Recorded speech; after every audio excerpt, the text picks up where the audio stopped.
Hey, good morning. This is Patrick Torres from Home Choice Lending. I'm here with Camille.craffey from Keller Williams Metropolitan, Bedford, New Hampshire. We're keeping up with Camille today. How are you doing this morning, Camille? Phenomenal. How are you, Patrick? I'm doing fantastic. Good to hear it. We're going to tell you a little bit about Camille and her background and how she can help you realize your real estate goals. Absolutely. Her information is here, her cell, her email. You can reach out to her anytime. She's here to help. So when I first met Camille, one of the first things we started talking about was her military experience. And that's something that we want to talk about a little bit and touch on.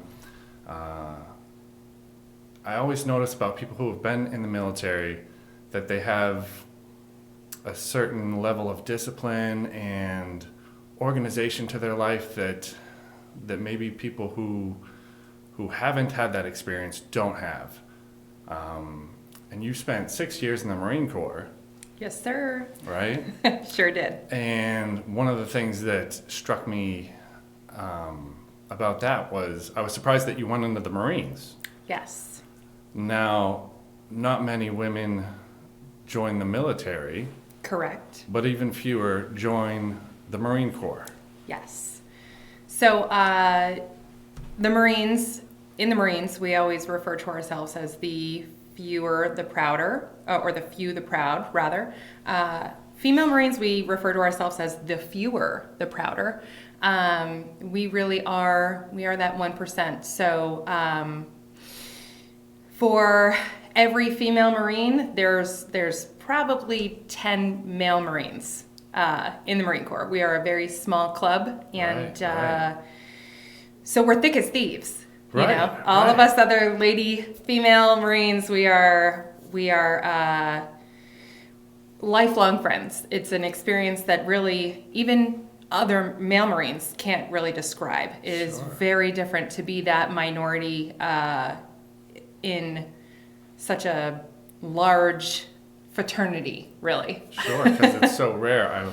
I know women who have joined the Air Force, the Navy, Yes. even the Army. Yes. But really can't say I know of any that have joined the Marines. So that's something. Yes. So oftentimes female Marines are referred to as unicorns because we are so mystical and few and far between. So yes, a lot of young girls, young ladies, they decide, they want to own a unicorn. Well, I went out there and I got it and I became a unicorn. Wow. So here I am. Impressive. So one of the reasons why I think not many people join the Marines in general versus other units is it has an extremely difficult entry level. Yes. Versus the Army, the Air Force, the Navy. Yes. It has a more strict just physical component to it, is that correct? Yes, absolutely. We have the longest boot camp. So that in itself, it's a very, very long time. It's a long 3 months on Parris Island. It's 3 months, and what is like the Army or the Navy? I believe it's 2 months. Okay. I don't quote me on that. But it is much shorter. Our boot camp is on Parris Island in South Carolina. It is the only place, actually until recently, Parris Island was the only place where female Marines were made. Recently, there has been some gender integration on the West Coast, but I am one of the very few final graduating classes that was female-only boot camp, and proud to say it, 4th Battalion is the only battalion that used to make female Marines, and so, I'm kind of old school in that sense. Wow. Yeah. That's fantastic. Now, you were telling me about the crucible. This is the Yes. final test Yes. that you have to go through in boot camp to graduate, get your PIN. Yes. And when you were describing it, I think even you downplayed it a little bit about how long you had hiked. Yes. And when I actually look at it now, 54 hours, 2 MREs, so that's 2 meals, 6 hours of sleep, and it's a 48-mile hike carrying 50 pounds of gear. Yes. Which, 50 pounds of gear, that's like more than a cinder block. Yeah. I mean, you're talking, a flak jacket, so that's, a bulletproof vest, right? Your Kevlar, which is your helmet, a rifle, so, and then your ruck, your main pack, which has all of your other equipment in it. So, it's interesting because I actually didn't realize how long it was until I went back and researched it for you. Yeah. It's the beginning of your career, and I guess you just kind of think, wow, that's in the infancy of all things that I did in the Marine Corps. So it just you just data dump what it actually was. But definitely a very humbling experience. I don't even remember marching, hiking the last couple hours just because you're so exhausted. You're just looking at the person in front of you, and you're singing the cadence that you're being told to sing, and you're just one foot in front of the other. Failure is not an option. Yeah. Yeah. But people do fail. They drop out. You Yes. saw people dropping out just from exhaustion. Yes. A few from injury. Yes. But some people just couldn't take any more walking. Yes. The attrition rate is high in the Marine Corps. It is especially high for females. We often suffer stress-related injuries on our hips, on our backs, just because the gear that we're carrying is the same gear that you would be issued. So you and I are not of the same size and stature, but we would be carrying the same vest or helmet and things like that, and they're really just not made for a female's shape. So often that is how we end up with, broken hips or, bad knee or an ankle or anything like that. So I was very fortunate that my body held up and I was able to keep going. But I say a lot that everything in the Marine Corps that is a struggle, if you start to think of it as 90% mental and 10% physical, you would be shocked at the amount of achievement you can reach without talking yourself out of it first. Really? Yes. That's interesting, because that is true about life. You have to visualize things before they happen. Yes. And so much can be done with determination, right? 100%. Yeah. And what was the most difficult part about that hike? It was the mental part, not the physical, or, did your feet hurt? Was it your knees? Like, was it day 2, day 1? What was like a part where you really were like, wow, I don't know if I can do this? I would say, so when you hike back at the very final portion of the hike, you are hiking through the night into the dawn. And the time between when we stepped off in the dark, at 0 dark 30, right? It's the dead of the night, until I first saw daybreak was, I think, the hardest struggle for me, because there was no gauge of time. You're not allowed to wear a timepiece when you're in boot camp. There is no watch. You have no cell phone. There is no connection to the outside world. So you're just going until they tell you to stop. And the second I saw daybreak, the sun was starting to come out. I thought, oh, I'm gonna make it. Yeah. I'm gonna make it. It's the not knowing. It's the unsure feeling of, am I 2 hours in? Am I 4 hours in? Yeah. Am I conserving enough energy? Am I right on target?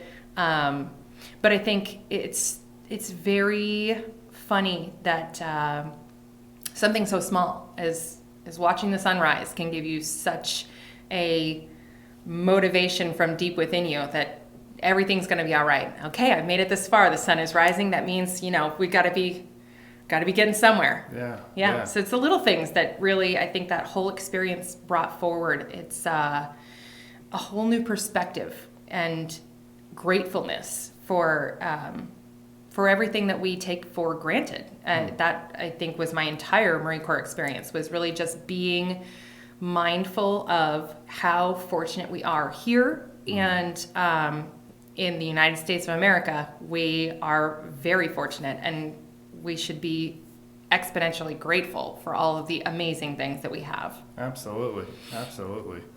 And you spent 5-6 years in the Marines, Yes. and you rose to the rank of sergeant, correct? Correct. Nice. That's great. And thank you for your service. It was my pleasure. I was honored to serve our country. Yeah, that's great. And did you find yourself through that experience, pumping yourself up? Absolutely. I think... were you speaking positively to yourself?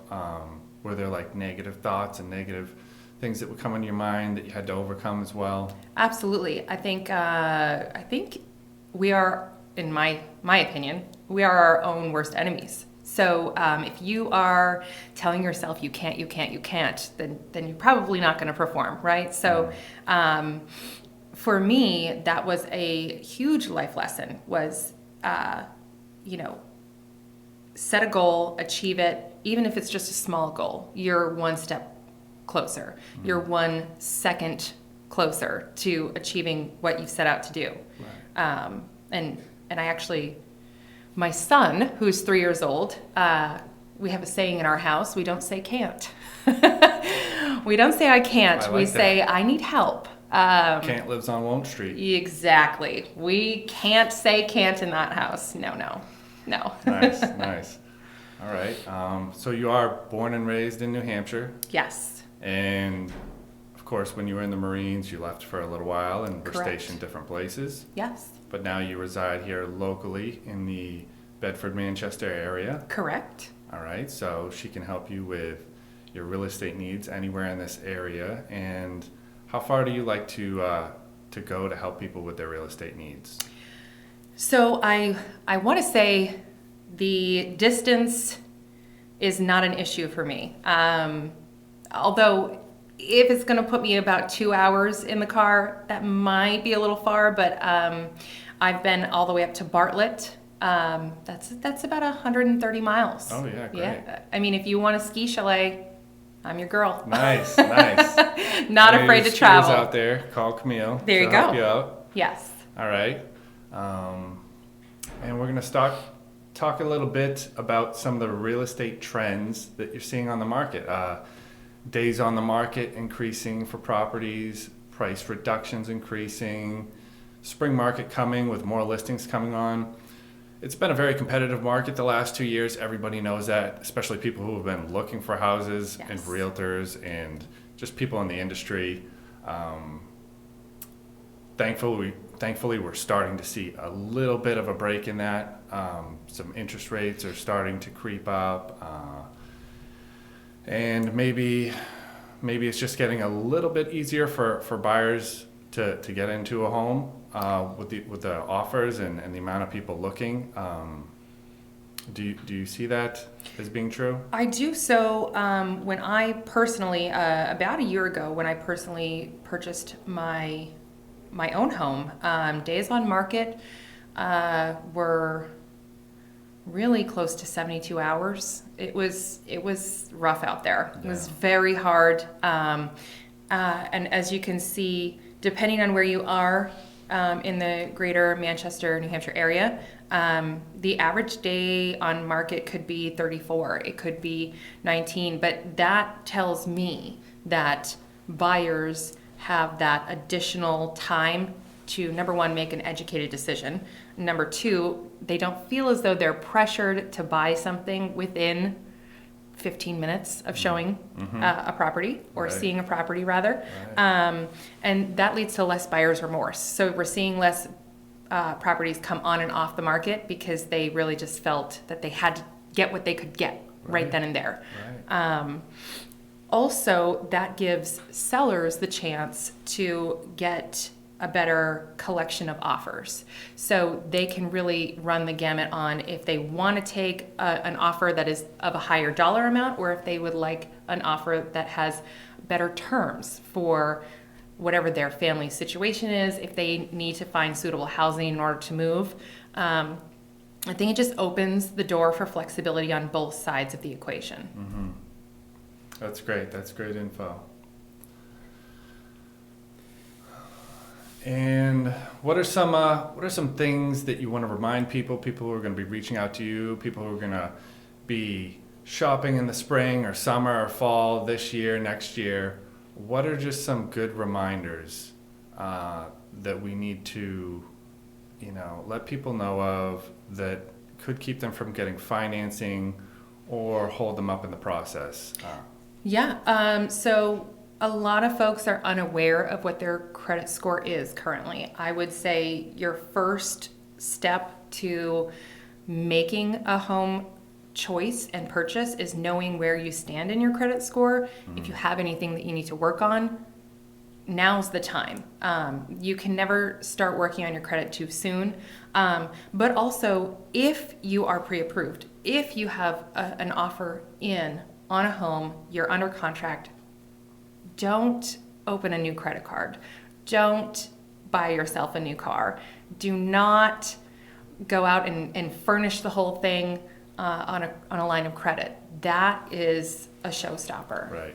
No leases either. No leases. Leasing a car is not acceptable either. No. And if you're not sure, you should reach out to your agent and or your lender and ask them, is this going to affect me and my current purchase and sales agreement that I have? Additionally, don't make any changes in your work environment. Right. Do not quit your job. Right. If you are thinking of moving jobs, you got to hold on until you close on that home. Mm-hmm. That's perfectly fine. But there is that 24-hour verbal verification with your employer before you close. Right. Does so-and-so still work here? And if you've quit the day prior, you're in a bad spot. We're going to have to delay that closing. Super important, seeing that continuity of employment. If you are going to switch a job, reach out to your realtor, reach out to your lender, whoever your team is, see what they think about it. That continuity of employment is so important when trying to get a big loan from a bank. And to touch on what you said about starting the process as early as possible, I think that is the greatest idea. People often, ask us the question, are you going to pull my credit and is it going to affect my credit? Right. We get that question all the time as mortgage people. And our answer to them is yes. A hard credit pull is going to affect it by a couple points. Right. Really. Usually 2 to 5 points. Right. But we usually find things on the credit that we can help fix and bring the credit scores up 10, 20, 30 Exactly. points. And we make these recommendations. Maybe they need to pay down a credit card. Maybe they need to dispute a charge. I was on the phone with a client the other day who needed to dispute a payment that he wasn't late on. So he's going to go do that. Yeah. Once you reach out and try to fix these things, it takes an entire month for it to hit the credit report. Exactly. So for the credit bureaus to report it. So if you're looking to buy a home in the next 30 days and you're just finding out now, Right. and you need 20 points to get your credit score into the next bucket so that you can get a better interest rate or even qualify for a loan. Right. You want to face these things and be knowledgeable about them beforehand. So reaching out to your realtor, your mortgage person, 3-6 months before you're even going to purchase a home, that's a great idea. Absolutely. I myself am very much a planner. So if that is your intention, is to purchase a new home in 2022, you should have some sort of plan of action. And that starts with knowing where you stand on your credit score and then working on anything that you possibly can work on. Everybody could work on their credit within a point or two. Nobody has perfect credit. And that point or two could be enough to get you a better interest rate. A lower interest rate means you're spending less every single month. I mean, think about if it saves you $100, there's a full tank of gas. Right. $100 doesn't go very far at the tank anymore. Right. So it all adds up. Every penny counts. Absolutely. It could save thousands and even affect you from getting a loan if you have a co-borrower and they haven't checked their credit scores. And even Credit Karma, sites like this, people do follow these. They're not accurate as to what the exact scores are with the credit bureau. Correct. Sometimes they're off by 20, 30, 40 points. And that can be a deal breaker. Yeah, and that can be a surprise to a lot of people. Yes. And you don't want those surprises when you're looking for your dream home or whatever property you're looking for. Absolutely. Yeah. And knowledge is power. I personally would rather know at the beginning and then plan after the fact. So knowing is half the battle. Right. Yeah. Absolutely. So when you're preparing to sell, what are some things that I can do if I want to sell my home? What can I do to help myself out and get the most for the home or the property that I'm going to sell? So oftentimes, if you have been in a home for a long period of time, or say it's a short period of time, you become very used to your environment, right? So you see the same walls every single day. You see the same light switches every single day. You see the same dated kitchen ceiling sconce there. I think it's very important for me as an agent to come in there with a fresh set of eyes and say, if you put $20 worth of paint on these walls, your return on investment could be this amount. If you're opening up the space, if you're decluttering, if you're putting the things that number one, you don't really use every day and you're going to have to move into storage, you're getting a head start on moving, and you're also making the home more appealing to anybody who would come through that home. I think everybody loves to live in a home that's personal, right? But if you're walking through a home, you want to be able to picture it as your own, potentially. So taking down personal family photos or getting rid of your crafting area or, anything like that. I think, staging a home is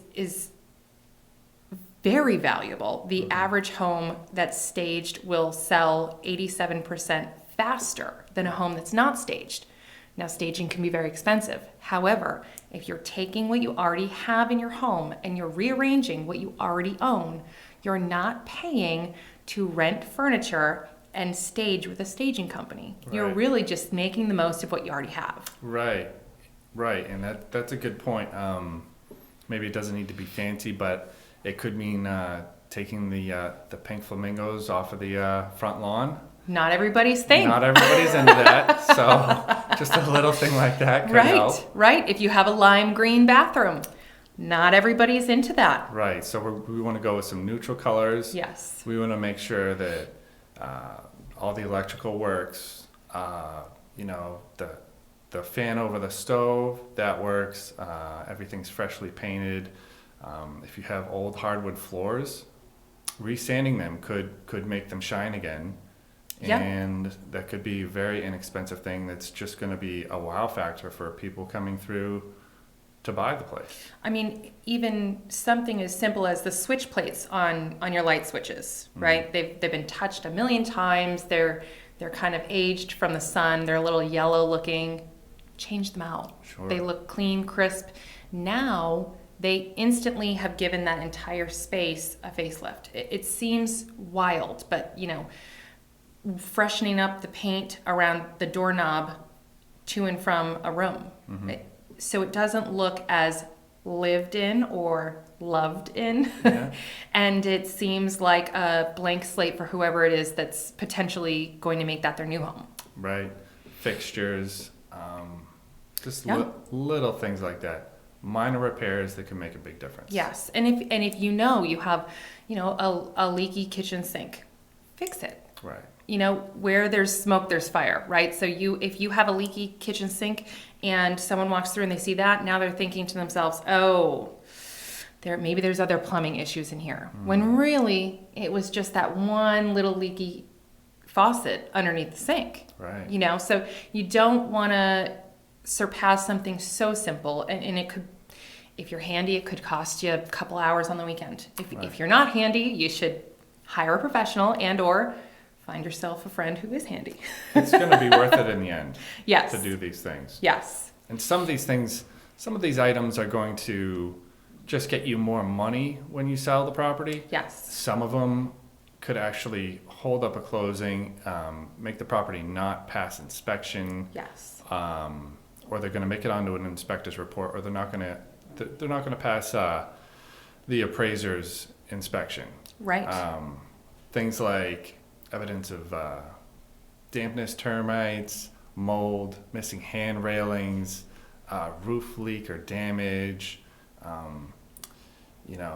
We touched on not working electrical, just missing Yes. a wall plate, having exposed electrical. Yes. Is going to hold these things up, and these things are going to have to be fixed anyways. Yes, and especially for a VA loan, right? So as a veteran, I have taken advantage of the VA loan program.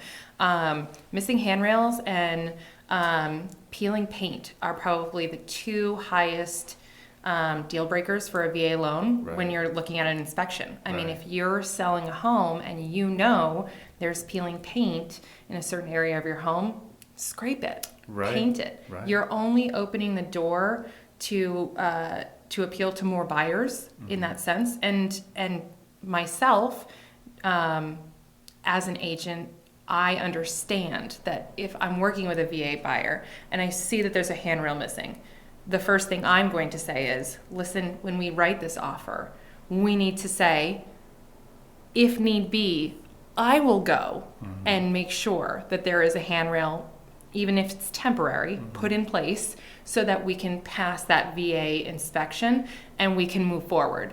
And having an expert on your side who knows what is coming in the future, foreseeing those hiccups, is what's going to keep a deal together for you. Right, just preventing those things before they happen. Seeing the bumps in the road before you hit them is just very important as we're going through these deals, because, as you know, it's on a timeline. Yes. Once you see a property, you put in an offer, it goes under contract. So the more of these things you can field up front, yes, you're just going to have a smoother process all the way through. Yeah, absolutely. And as a full service realtor, that's no big deal for me. If I need to go there and I need to help you move boxes, if I need to help you figure out where we're going to put this handrail, if we need to pressure wash the mold off the front of the siding on your house, perfect. You let me know, I'll let you know. We're a team. You drive the bus. I'm just going to let you know that these are things that could be problems going forward, and I always want to address them beforehand. It's never good to wait. A problem never gets better with time. Right. That's true. That's a good saying. Yes. I like that. Okay. So we're going to wrap this up. Any other things you want to tell people who might want to reach out to you and ask you any questions about real estate, or your friends and family who might be watching this video? What can they expect from you? I know you said that you're a planner. I know you reached out to me even before this presentation. You were on top of it. You helped out with the slides. Yes. And I think anyone reaching out to Camille to help them with the real estate needs is making a good decision, because you're someone who seems like they're on top of things, a planner, and that's what it takes in this business to really help your clients in the best way and give them a successful outcome. Yeah, absolutely. I think I come with a certain unique experience, having served my time in the Marine Corps. I have a very, very careful attention to detail. And I think also on the flip side of that, it's not just about being dedicated and focused and all of that. Sometimes your client really just needs someone in their corner, you know, and they need a cheerleader. Okay, we didn't get this house. Don't worry. Failure is not an option. We're going to do it. We're going to find your dream home. Don't get down on yourself. We're going to make it to the finish line, Right. no matter what. And I think that dedication is something that that I pride myself on.